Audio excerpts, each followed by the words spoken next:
Fast life, the fast living. They see the ambition, they know I'm past driven. Look, we are not the same, this is not a game. I be swerving through the city in and out of lanes. Yeah, cause if I see it, then I want it, then you better know I got it. Ain't no options, I'm about to do the damn thing. I'm an outlaw, you can never catch me. I'm in first place, you can never. These are the moments, only got one life. This is your moment, whether wrong or right. Hello, everyone. Welcome to the Spot Real Talk. My name is Tiara. I'm Tiffany. And I'm Ron.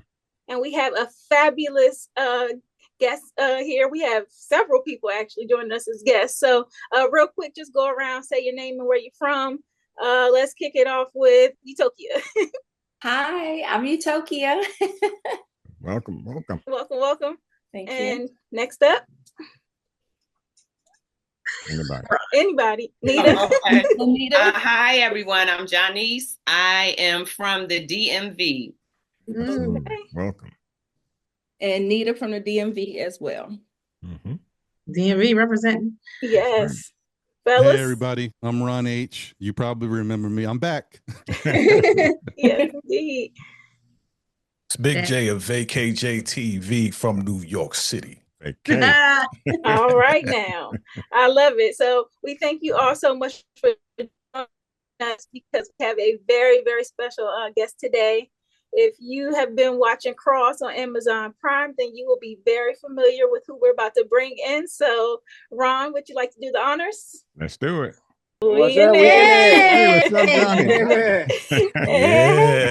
What's going on? Hey. Oh, it's all you, man. It is all you. I can get this on gallery. Okay, I can see everybody now. We outside. Yes, indeed. Yes. So, yes, sir. Johnny, we are so happy to have you. We have been loving Cross on Amazon Prime, and your character in particular had us talking a lot.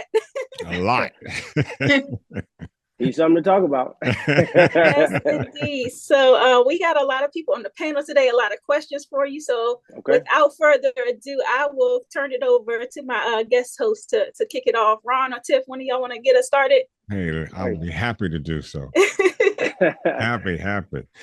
Well, first of all, let me say this, Johnny, I'm telling you, your career is just amazing. And what you were able to do with this character is just outstanding. I mean, aside from the main character, man, I think you privately, you were number one with me, man. I mean, I'm telling you.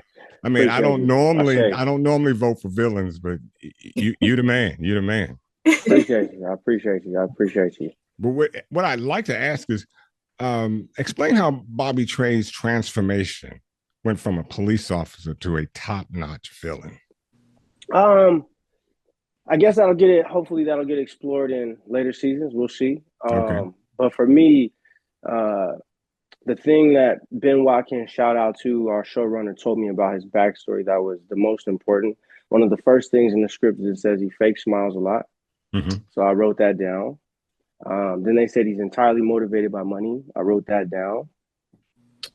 And then I was told that his family's land, like so many Black and brown people throughout the history of America, his family's land was stolen by the government and corporations down in Louisiana. Mm-hmm. And when I read those three things, and obviously him being a former police officer, a former detective, I was reading the people's history of the United States at the time. And I said, this sounds like capitalism come to life. Mm. And so I figured I'd never created a character off of a thematic before.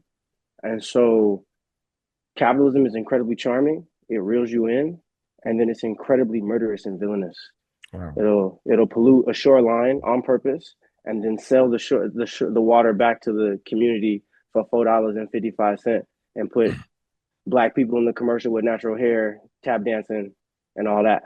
Mm-hmm. So I was very interested in this dichotomy of, like I said, complete ruthlessness with a charm, with a smile.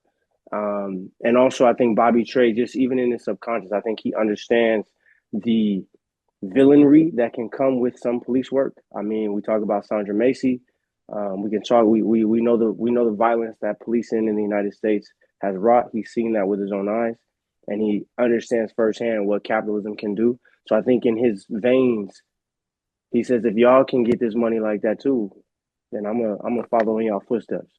So that's how Bobby Trey came to life. And when you're ready to write a book, man, just let me know. It's so funny hearing you talk too, because your actual voice, you don't sound anything like Bobby Trey. No. I think my goal as a performer is to bring depth and breadth to the wholeness and the experience of the Black experience of the diaspora. So if I'm, my people's from the Bay, so if I'm from the Bay, I got to do that. And no diss to nobody, but a lot of times they make us sound like New Yorkers in every series we on. And I think for me, somebody's vocal pattern, the way that they speak, even outside of an accent or a dialect, is one of my ways into a character. So, shout out to the people of Shreveport. I watched a lot of YouTube. I was on Reddit forums with fake names, trying to figure out how things go. You feel me? So yeah, I think the way he speaks is a representation of the multidimensionality and the psychosis and him teetering on the edge that he's dealing with internally. Absolutely. Okay. Now, if you don't know, there's a lot of us from the DC, Maryland, Virginia area. So like we were really happy to see the representation in this show. And you were pretty convincing as like there's of course a lot of transplants in the DC area. Oh, of course. But you picked up and you carried yourself kind of close to some of the folks around here. Hey, but that's the thing though. That's why I never say it's about doing an accent or a dialect, because when you start getting into it, a lot of us we've traveled a lot of different places. We've spent some time like for me personally, I'm originally from Portland, but then lived in LA for a little bit, but then was in Philly for 6 years, but then was in London. Yeah, shout out to the 215. We outside. Spend a lot of time in the South shooting, and you pick up stuff. So you might say flat instead of apartment because you spent some time in London. You might switch up, you might trill your R's because you spent some time in South Africa or what have you. So to me, that's the complexity of creating characters. And that's the risk that I like to take, again, like I said, to bring depth and breadth to the Black experience, because I think it's severely lacking. Okay, Tiff, you want to go up next? Yes. Pleasure to have you on the show. Pleasure to be here. Shout out DC, by the way. Yes, sir. My question, I read this article, a screenlet that was focused on your character. And it alluded to the fact that Ed Ramsey had something over your character. And I want to know like what it is. Like I think you answered part of you're just motivated by money. That's it. I mean, he has this. It's funny. I don't know what episode it is, but there's a scene where BT says, "I'm not one of your little minions." Yeah. He did say that. He means that. You know what I'm saying? And so at the time we were shooting, I sent the producers and the writers and stuff. I sent them videos of badgers and coyotes hunting together. I don't know if they do that, but they do. You can look at that on YouTube. It's phenomenal. How they're able to communicate with each other, I have no idea, but you can see them going through tunnels and talking to each other. But at the end of the day, if the coyote get out of line, I'm sure the badger got some teeth for him, because they are working together for their own mutual benefit. They don't share the kill at the end of the day. And that happens, a lot in the wild. And so for me, I just think it's more interesting, you know what I mean? As if these two people are working in concert, working in cahoots, but not necessarily for one another. They have their own mutual gain, which is why Bobby Trey said, "Look, man, I'm on 2.2. I don't know what you thought this was." Yeah, we can end this right now. We can put the bodies outside. We can say what it is. You know what I mean? But he wasn't trying to send that 2.2 until you brought the book back. He wanted, but that's the ebb and flow. That's the ebb and flow. You know what I'm saying? Of characters, but then also that's the ebb and flow of what the writers want to do. You feel me? So when you're on a project, there's a million ways to play things, right? But the lines be the lines. What the lines be. And so that's where your subtext and all that inner work, is important. You know what I mean? Mm-hmm. Now we're gonna start coming around to everyone else. Now, if you have a question or comment, then please hop in. Nita, look like you have something you wanted to add. Your boy. I'm definitely ready to ask this question. I've been dying to know because of the choices that you made. There were choices made. I was wondering, was those choices written in the script that you would do the things that you do, like dancing naked in the apartment? Like, what was that? Are these choices that you're making as the actor saying, he's kind of psycho. I think I'm gonna do this. I'm gonna have this type of session right now, something. Or was it written in the script? I think some of it's in the script, some of it's not. A lot of it's not. You know what I'm saying? It's about the sauce you bring to, a project. I kind of look at it like, if you're in the NBA or if you're in the NFL, there's a play that gets ran, but you might add a little extra wiggle to the top of the route so you can get open. You know what I'm saying? Absolutely. Right. So, speaking about the scene in the hotel specifically, one of the interesting things that was in the script was that Bobby Trey drinks Listerine, and I was like, I ain't never heard that before, and it was a reference to something that happened in our showrunner's life, back in the day. Apparently people couldn't get their hands on liquor, so they would roll up on that Listerine. You feel me? So that's an example of something that was in the script, but like some of the dance moves, all that kind of stuff, that was me. Again, trying to figure out the best way to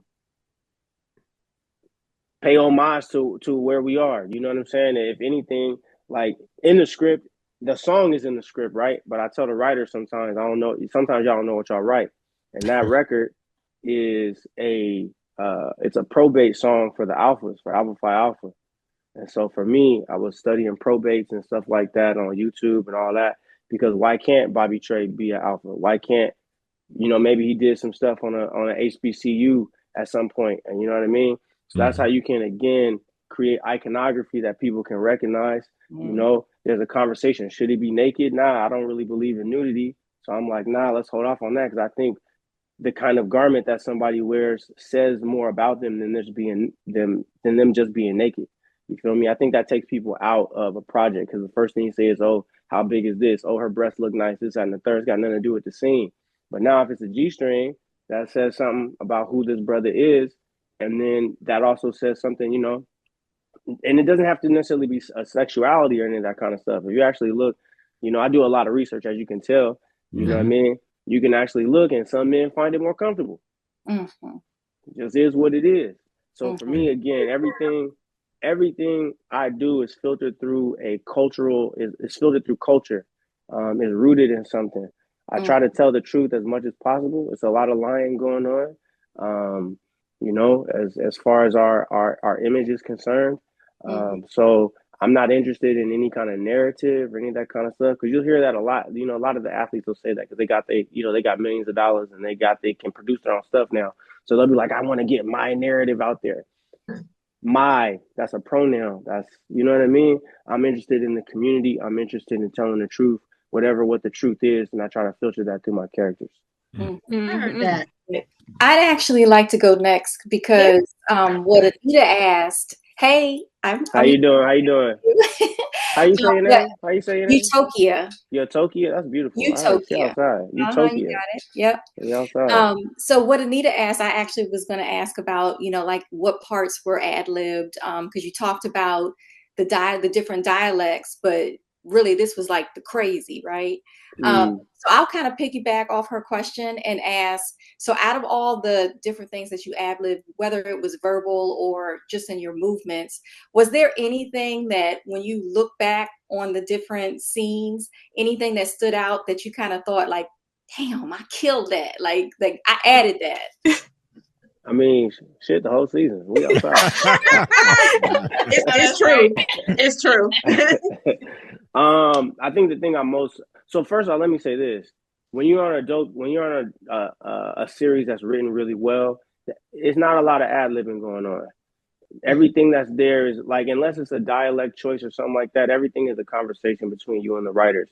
And great writers and great producers will collaborate with you. You see what I'm saying?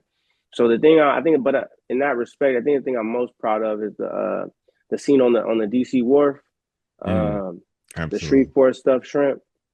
because that scene was written a completely different way with a different food he was eating, this and the third.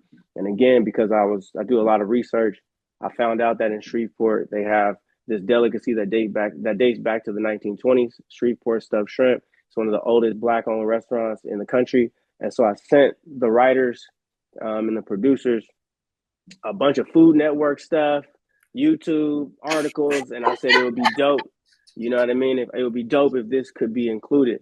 And to their credit, unlike really anything in my career, the next day the scene was completely different. Wow. You know, because for me, I don't eat shrimp in real life.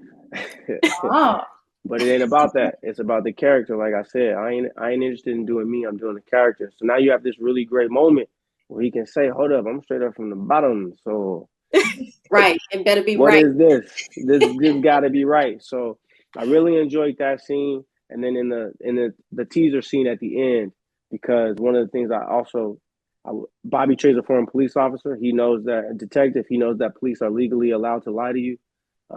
I think a lot of our characters on TV don't know their rights. So he's a police officer. He should know. So when Bobby Trey asked, "Can I get that immunity in writing?" Right? That's something that, you know, I spoke to them. I said, Bobby Trey would know that. So if there's a way we can figure out how to, you know, work that in. So everything's a collaboration, you know, and the right people will listen to you if you got the right information. Awesome. Love that. Okay. Anybody want to go next? Who next? We outside? Yeah, I wanted to jump in next. I'll go next. Right. I'll go next. Ladies Hey, first. Johnny. I am Johnny. So I'm listening to you answer all these questions, and I'm thinking, where did he train? You sound Juilliard-ish or something. I mean, the research that goes behind, it's not like you're saying, okay, I know I can act or I can play a part. I'm just going to go out there. You're really doing the studying behind it. You're really doing the research, and you're just bringing it, like you said, the capitalism ideology of it all into a character for all of us to enjoy. So how you do that? Where you find how you do that? I think first off, you have to have a wonderful imagination, and I think you have to do this work. I think you have to do all art from a place of selflessness. I think it's a collaboration between you and the ancestors, you and the spirit world. So that's first. And I think if you come from that place, you don't come saying, "Oh, I'm gonna get my shit off." You feel me? I'm gonna do this because again, that's a pronoun. It's about the character. So that's that, you know. So, but also you need to be trained. You know, a lot of times people think they can. I think acting is the only thing that people think they can wake up and do. They be like, "Oh, I'm gonna be an actor," and I'm like, I mean, it's easy to be on TV, but can you have a sustained career? Can you really breathe life into a vessel, right? And so I didn't go to Juilliard. I went to Temple. Shout out TU in Philly for undergrad. I was a film and theater double major when I was there. Shout out Kamika Williams Weatherspoon. I was a spoken word poet, and she saw me on stage and told me to audition for Jitney August Wilson, one of the greatest to ever do it. So you got to study there. After that, I went to drama school. I didn't go to Yale or Juilliard or any of that. I went to UCSD in La Jolla, California, the La Jolla Playhouse, one of the best drama schools in the country at the time. So that's where it starts. The training, the voice, the body, how the body moves. You train in different dialects, this and the third. I know when I was on Rectify, one of my proudest moments with that is the architecture. You learn that and your relationship as a person to a space. I can look at all you guys and how you're sitting in your chairs. What are you looking at? How does your head move when you talk, right? What's your relationship to a space? So, you know, when I was in a jail cell, I'm sitting there saying to myself, well, if he'd been here 20 years, he wouldn't just sit on the edge of the bed. This would be his treehouse. This would be where he masturbates. This would be where his family pictures are, even if it's in his mind. You see what I'm saying? And now you've drawn a picture. So that's a relationship to the space. You get that through training. And then I think once you come out, you just need to be curious. You know what I'm saying? Like if I wouldn't be able to do all this cultural stuff if I didn't care about my people and if I wasn't, you know, in the books. Like I said, I was reading the people's history at the time. You feel me? And so when you read that, there's a passage in there from was it Grapes of Wrath? I'm forgetting what it is, but I know that it was in the Depression. And this is some cold shit. In the Depression, people starving all over the world, right? All over the country. And some of the farmers, they were still growing fruit. And because they couldn't sell them because nobody could buy them, they was letting the fruit die on the ground. And they had their farms, you know, surrounded by people with guns. That's cold. Mm-hmm. So when I say capitalism, so if I'm in a scene and we got to get down, that's the prism I'm bringing to it. That's incredibly specific. That's not, oh, I'm gonna be evil today. Nah, it's connected to something real and vicious and dastardly. You see what I'm saying? So, and then I just studied the greats, man. Forrest Whitaker, Viola Davis, Meryl Streep, you know, James Earl Jones, he just passed. You know, put so yourself I just in there. Put yourself in there. You're I mean, doing good. I'm looking forward to seeing more work. I'm building. I will say that. I recognize I'm building, and so, you know, at the end of the journey, hopefully I stand with, you know, alongside those brothers and sisters for real. You will. Yes. You kind of answered my question, Johnny Gill. Brother Gill, my question was who was going to be, you know, who was your inspiration on the way up? You know what I'm saying? But you already answered that, so I appreciate that. I got something for you ain't going to expect, though, because this dude, he kind of a pariah right now. But I'm going to say his name anyway. I really knew I wanted to be an actor. I was in undergrad at Temple at the time. I just transferred from USC. They stole all my scholarship money, so let me go ahead and say that. Oh no!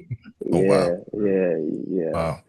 But anyway, so I'm at Temple, and we're doing a movie night, and they watched this movie called Seven, and I had never seen Brad that. Pitt? With Brad Pitt, yeah. But it wasn't Brad Pitt. It was Kevin Spacey. Kevin Spacey. That monologue in the car at the end of that movie, when he looked at him, he said, I can't wait for you to see. I really can't. You know what I mean? I said, I got chills. I said, I want to be able to do that. Be able to do that. You know what I'm saying?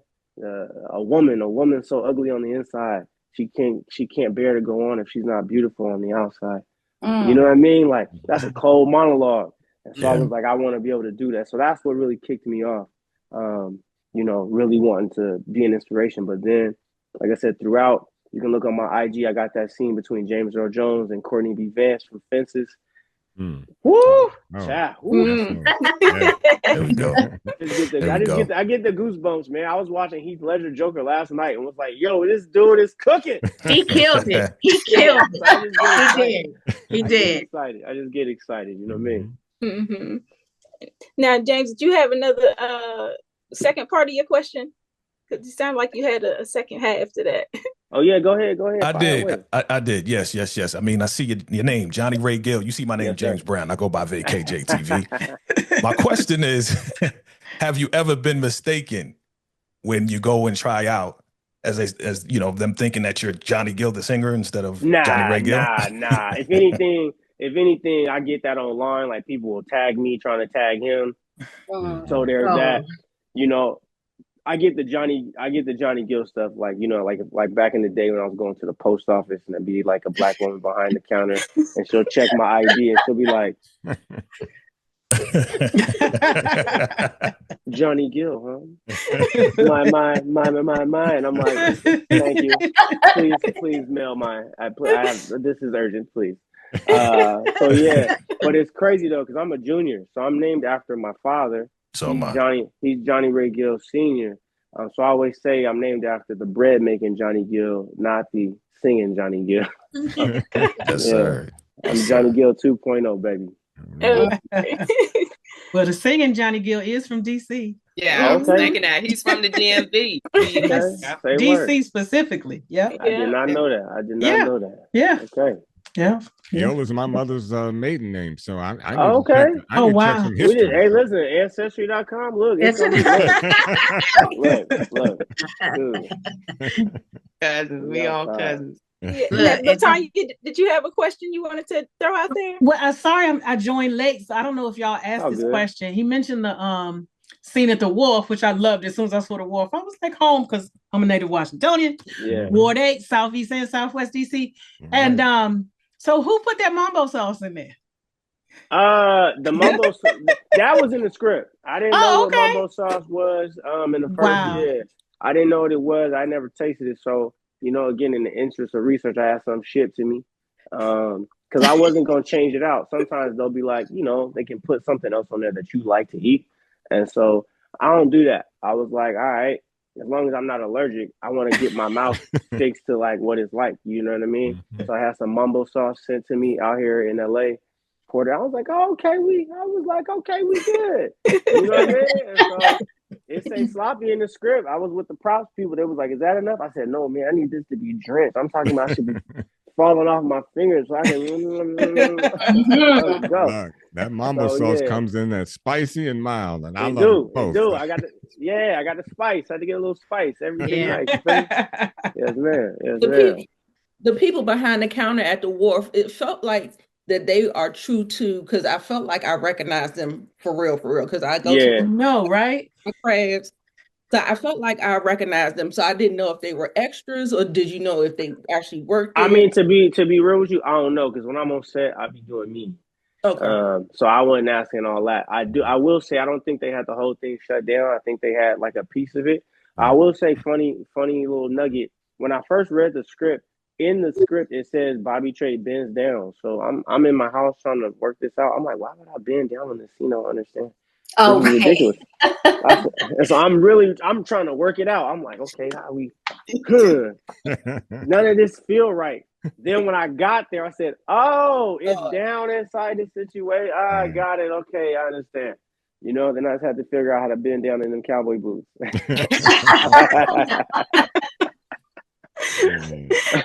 Okay. Ron H., you are the last one we haven't gotten to yet. Oh, man. You trying to say you saved the best for last? Maybe. Okay. I like Ron. Listen, Ron H, the H stands for humble. We good over here. But no, man, I really, like everyone has said, I really enjoyed your work. I thought it was incredible how you pulled off the character. And in the end, I think a lot of us, even though you were bad, a lot of us was like, he cool. Like, it was something about you. He's funny. But my question was, throughout the whole show, now I understand what happened towards the end with Chris Wu, and how he kind of gave up the goods because, you know, y'all had that's. But what I didn't understand, because throughout the whole show, when you was finding out stuff and you was saying, I was like, wait, is he still on the job? Like, I was looking in the meetings, like, is he in the back of the room? I was like, how does he know all of this stuff? So I was wondering, did you have another, like, was Chris Wu supposed to be the source for all of this? I think he's one of the sources. Okay. But when you understand how police criminality works, and it's very interesting that if you really think about it, every cop show on TV's got one good guy, and they're usually always battling some kind of corruption inside the police force. That's true. If you compare that to reality, there's a lot of corruption. There's a lot of planting of evidence. There's a lot of stealing of the city's monies. There's falsifying police reports. It's all that kind of stuff. So I don't, as an actor, I don't need to be like, well, where did you get it from this way? How did I say this is a corrupt enterprise? The policing system is not actually about solving crime. Correct. If it was, then there will be a lot more rich folk in jail. True. You know what I mean? That's true. Yeah. So with that in mind, you know, to connect those dots are easy for me because I like to go between this criminal world and this police world. A lot of times they go hand in hand. So the audience sees Chris Wu, but wherever I get this other information from, oh, trust me, it's coming. And I think Cross even has a line where he says to Samson in one of the episodes on the bridge, where he goes, well, this needs to be between you and us. And if you think about it, they say that a lot again in a lot of police shows. This got to be between me and you, Ron. We don't know who's out here because it's a lot of corruption, man. Right. And again, I think for me, I think you can play that. I think every scene that you do, every line, it should be connected to something. So yeah, you can say that, right? But if you actually connect that to this real world, now you're going to say it from a different place. It's not just words on a page. It's not just, you go, I mean, damn, you be like, they did shoot Sandra Macy in the face and then try to act like it was her fault. You see what I'm saying? And when you connect it to that, now you cooking with a different kind of juice. No, great answer. Let me say this. I just wanted to say that I think you, like I said, once again, fantastic portrayal. And what the other thing that I got from all of this is really smart character. Yes, because it sounds like you could have been right there with Cross helping solve these, high class crimes. Like his mental is really smart. So he always knew what Cross was going to do. He kept going back to Ed Ramsey and saying, Cross is on you. He's, he was always on him. So I guess the surveillance, like you were surveilling Cross, I guess, or whatever the intel you were getting from inside. Yeah.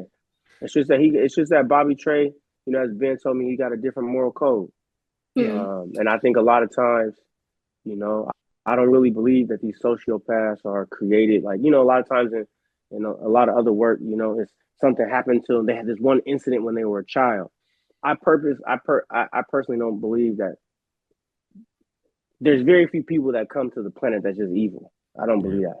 I think that a lot of this stuff is created and normalized by systems, And so for me, that's why I said I was interested in attacking Bobby Trey from that perspective. So he liked music. Maybe he was there. Maybe in another life, if his people's land hadn't been stolen, if he hadn't been in the military, if he hadn't done some of the things he did, maybe he was a dancer on Broadway, maybe for doing show tunes. You have no idea how people's life can change. And so it felt like, exploring a different reality, knowing that these other branches, were there. Well, or potentially there. Right. Cross is #1 in 115 countries. Yes, sir. We outside. How does that make you feel? It makes me feel grateful. It makes me feel very grateful for everybody all over the planet. I mean, I got people hitting me up from the continent, from Cameroon and South Africa and Nigeria. I got people hitting me from Brazil. So, I will say this. There's been a lot of talk in Hollywood over the years that Black leads don't sell internationally. And so for me, so that's why I'm grateful and I'm proud because, they hold us to a different standard a lot of times. Yes, they say you got to have a certain amount of Instagram followers. They say you got to be a rapper or they say you got to be other kind of stuff. How about just be good? Right. How about that? How about we can do the same thing as as our other counterparts in this industry. Absolutely. You feel me? Some of us that are trained, we don't got to be British. You understand? We can act over here in the States too. So like I said, I'm proud. Hell, my boy was in Germany. He was on a trip in Germany and sent me a picture. They got advertisements in Germany. People loving us in Germany, France. So Brazil, hell. Honduras, we outside. So it feels good. I'm grateful. It's well deserved. It is well deserved. It is well deserved. Outside worldwide. Outside worldwide. You know what I mean? You know what I mean? I like that. Yes, indeed. And so I want to just ask one last question if I can, because you seem very intentional about everything you do, pretty much. You approach things very intentionally, and it seemed like this show also was very intentional about the narratives that it was painting about policing and being a Black police officer, and even in dealing with the Black community. Did that have any? I'm pretty sure it did, but influence on your decision to be a part of this series? Absolutely. Because it's a story that's being told, has a purpose. The reason I remember when Ben sent me the scripts when I was offered the role, there's a scene in the pilot where Cross and Samson are having a dinner party and everyone finds out that they're police officers. And the conversation he had with old boy, I remember reading that on the page. And in 99% of scripts, that's going to end, that makes Cross seem, that makes the police officer seem like they got the one up. So when he said, I think he said something like, oh, nobody doesn't want there to be police officers. And they were like, yeah, actually we do. We want peace officers. And I was like, oh, I said, hold on. That scene was so powerful. You know what I mean? And so when you are watching that, and then he's got the last line, I know it's something like, Cross says, I'll beat your ass. That's some swaggy shit. And on TV, watch this though. On TV, that's some swaggy shit. But when you connect it to real life, and the guy says, so is that how you talk to the people that are protesting? Is that how you gonna do this? Now all of a sudden they know swag shit. This is what you're doing on your off time. You know what I mean? And so for the writer, for Ben, for the writers and Ben, everybody to deal with that dichotomy of, wait a minute, I'm a savant. I got all these mental capabilities, of course he would understand the dichotomy and the paradox of being a Black police officer. Mm-hmm. If you don't write that into the script, I mean, you can't be much that of a genius if you can't see how this, you know, he beats the boy up and then tries to shake his hand, but you don't know if the boy shake his hand or not.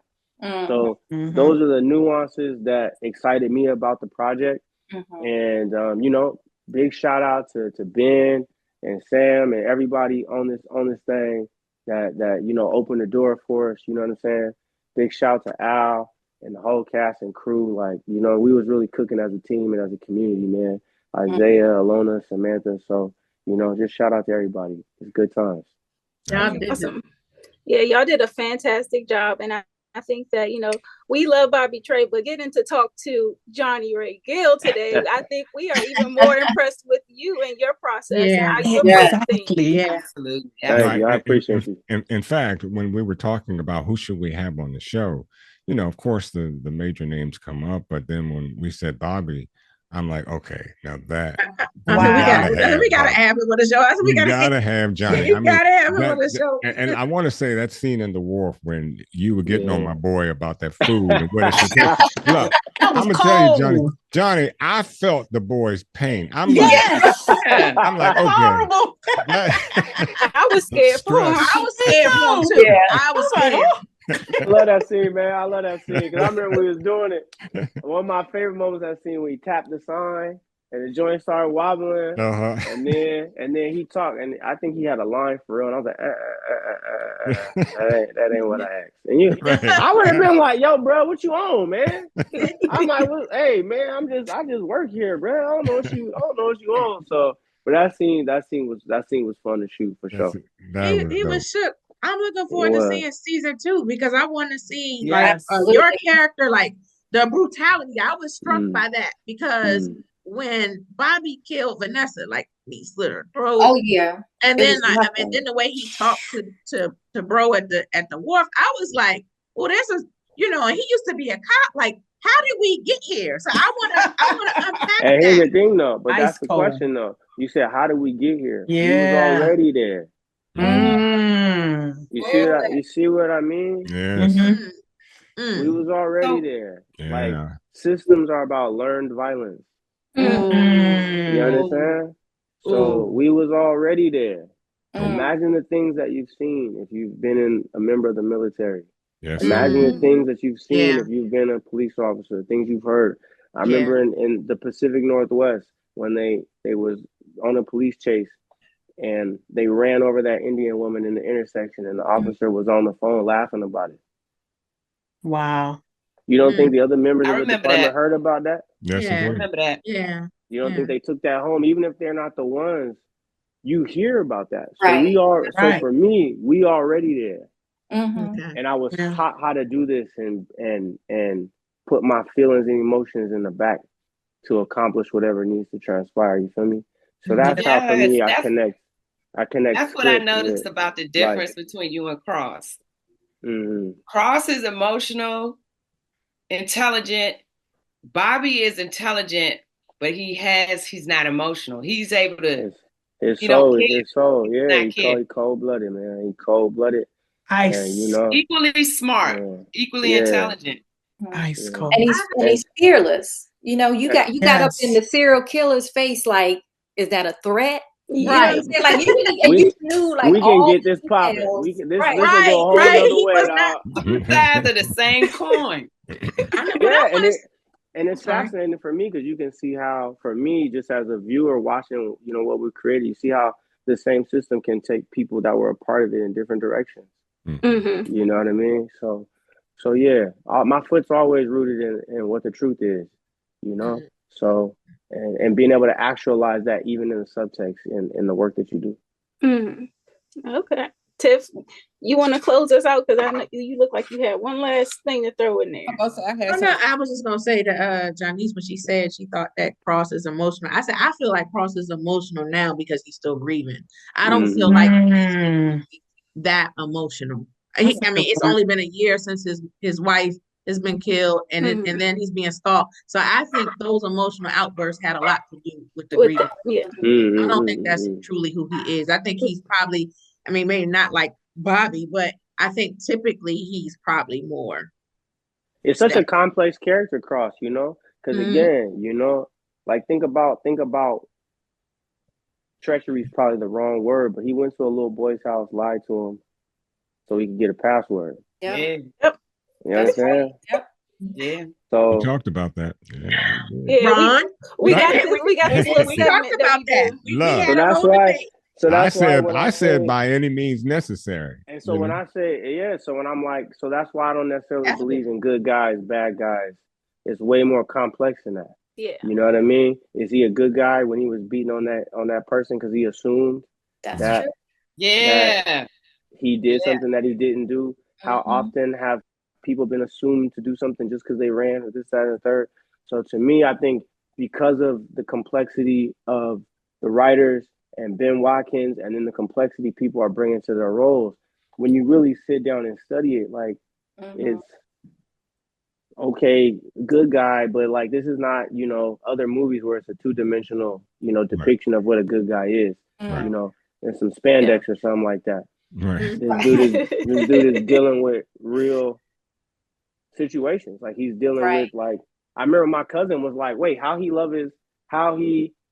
really grieving over his wife. He got a new shorty already. It's only been a year. I said, look, that's man. on Twitter. I saw that a lot. Right.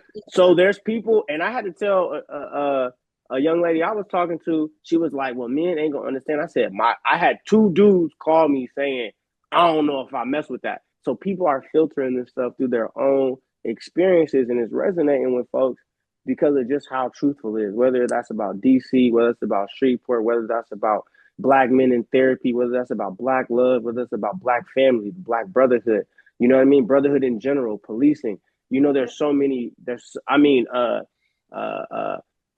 plight against women being stopped. Like there's so many things that are present in this series that people can latch onto. You know what I'm saying?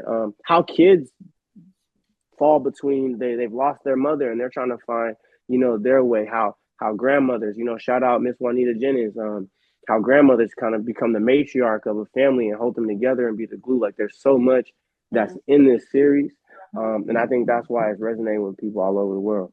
Yeah. Well, let me say that my beautiful Black mothers, daughters, beautiful Black women is the greatest therapy any brother can get.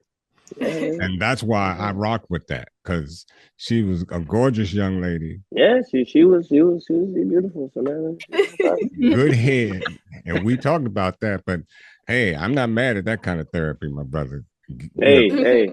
I second that motion. I second that motion. And it wasn't physical either. Exactly. It wasn't physical. It was mental and just companionship. Exactly. Until he was ready. He wasn't ready throughout that whole year. So that says something too. That's right. Yeah. I just want to say really quick. That was one of the things that stood out for me the most.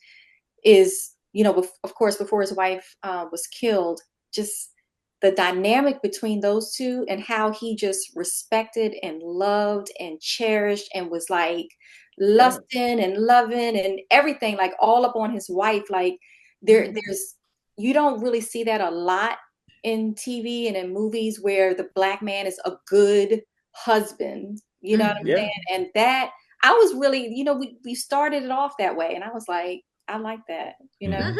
Absolutely. Yeah. Yes, indeed. I was looking through your filmography, and I saw that you worked on Underground. And so I wanted to ask you, how was it working with Aldous Hodge again? Because he worked on that project as well.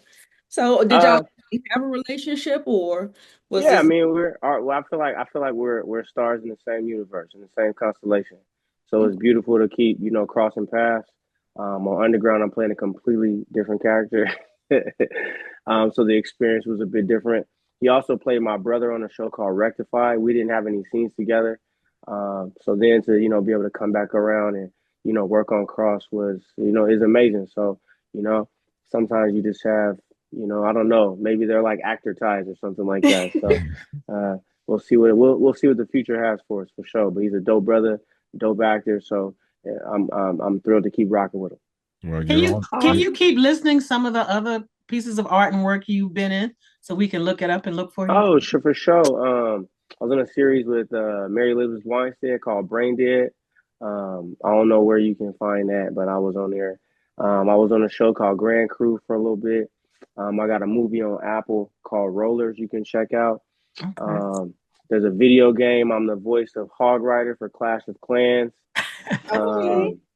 So yeah, I got some things out, y'all. Well, you're also a writer too. So let's not forget DVD and Chill. So DVD and Chill. Yes, sir. It's on YouTube. I had a sketch that just did the festival circuit called Walled Women Against Limp Lifeless Dick. You can check that out. And I got a new film I'm producing right now called For Colors Only. So we got some things moving. Absolutely. All right. Well, we definitely on the lookout for you, because I think we have all kind of experienced you and gotten to know a little bit more, like I said, and now we're like, okay, we follling you, we on you. We rooting for you. Rooting for you. We want more. Yes. We want more. I appreciate you. I appreciate all y'all. Thank you for having me on here. Thank you for your time. And this was a fun forum. Like, this was a really great idea with the Roundtable. It's my first time doing something like this, so this joint was crazy. Thank you for joining us. We appreciate you. I want to tell you too that my little sister went to Temple. Hey, TU, we outside, North Philly. All right, y'all. Y'all have a wonderful evening, wonderful weekend. Happy holiday. Thank you. Thank you. I be in my head late at night, just contemplating all of my goals. Look, will I fold or will I chase them? I got adversity. Two options. I can handle it purposefully, or I can let it murder me. But sign up for war, point out the target, show me the giants. Hold your applause, just getting started, sending the lions. Ambition ain't for the weak. I see it before I speak. Ready and willing, is you ready for me?